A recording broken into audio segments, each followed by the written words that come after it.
Ang ivermectin ang isa sa pinakamabisang gamot sa kuto at garapata ng isang aso at ito ay ginagamit ding pamurga. Pero papaano nga ba ito gamitin?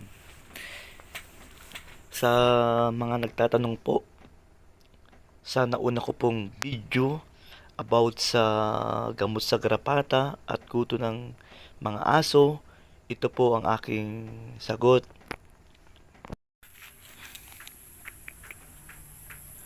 Ang tamang dosage ng ivermectin para sa mga aso ay nag-iiba-iba batay sa edad, timbang at kondisyon ng aso. Narito ang pangkahalatang patnubay sa dosage. Ito po mga kaalaga ang ating pong mga kasagutan sa mga nagtatanong sa dosage ng ating mga alagang aso. Number 1, general dosage for dogs non-pregnant. Ito po yung sa mga hindi buntis. Pangkahalatang doses, karaniwang doses ng ivermectin ay 0.1 to 0.2 milligrams sa bawat kilo o timbang ng katawan ng aso. Yun ang ating isasama sa kanilang pagkain. 0.1 to 0.2 sa bawat kilo ng aso. Sa huling video, ipapaliwanag ko ang mga sukat na ito. Pangalawa, mas mababa ang doses para sa mga tuta. Karaniwang 0.1 mg para sa bawat kilo ng aso. At hindi inirekomenda sa mga tuta na wala pang 6 na linggong gulang o 1 buwan at 2 linggo. Anyway, yung adult dogs po ang bibigay 0.1 to 0.2 mg per kilogram ng aso, depende sa kalagayan. Pangatlo, buntis na aso o nagnanais na magbuntis. Iwasan ng ivermectin sa mga buntis na aso, maliban kung may matibay na dahilan at sa ilalim ng gabay ng veterinaryo. Ibig sabihin, bawal ito sa buntis, maliban na lang pumunta ka sa veterinaryo at sabihin niya okay naman kasi may ganito namang dahilan.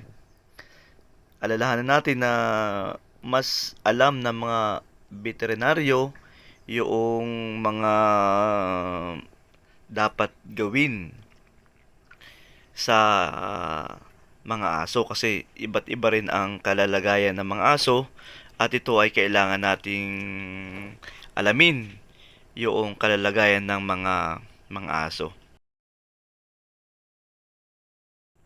Pang-apat, masela na breed. Masela na breed ng aso katulad ng Collies, Shetland, Sheepdogs, dapat iwasan ang mataas na doses. Dahil ang mga breed na ito ay maaaring maging sensitibo sa ivermectin.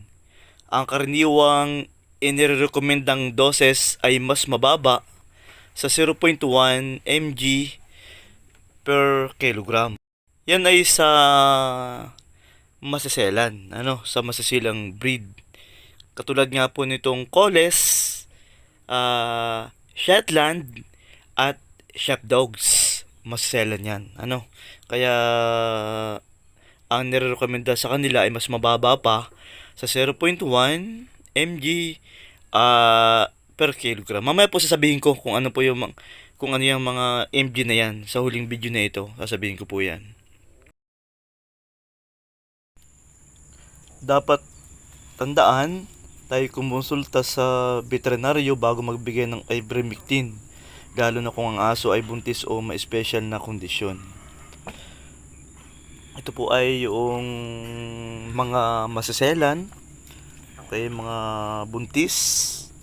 Yan, kailangan yung timbang ng aso, siguraduhin tama ang timbang ng aso para sa wastong dosage. Iba't ibang aso ang may iba't ibang pangangailangan, kaya mahalaga ang tamang gabay mula sa isang eksperto. Akin pong ipapaliwanag na ngayon yung mga sukat-sukat. Yung ano ba yung milligram. Ang 0.1 mg o milligram ay nangangahulugang isang ikasampung bahagi ng isang milligram. Kung isusulat sa decimal, ito ay katumbas ng 0.1 milligrams o 100 micrograms mcg sa mas malinaw na pagsukat. 0.1 mg equal 0.001 grams. Nakakalito po ba? Medyo lilinawan po natin para mas maintindihan po. Halimbawa po yung iyong aso ay 10 kilo. Kung ang doses ay 0.2 mg para sa 1 kilo, kung ang timbang po niya ay 10 kilo times 0.2 mg, ang ipapainom po ninyong ivermectin o ipapakain sa inyong aso ay 2 milligrams ng ivermectin. Yan po ay nakalagay po doon sa sheet. Kung may makikita po tayo doon na 3 mg, 5 mg, 2 mg, doon sa sheet mismo nakalagay yun doon.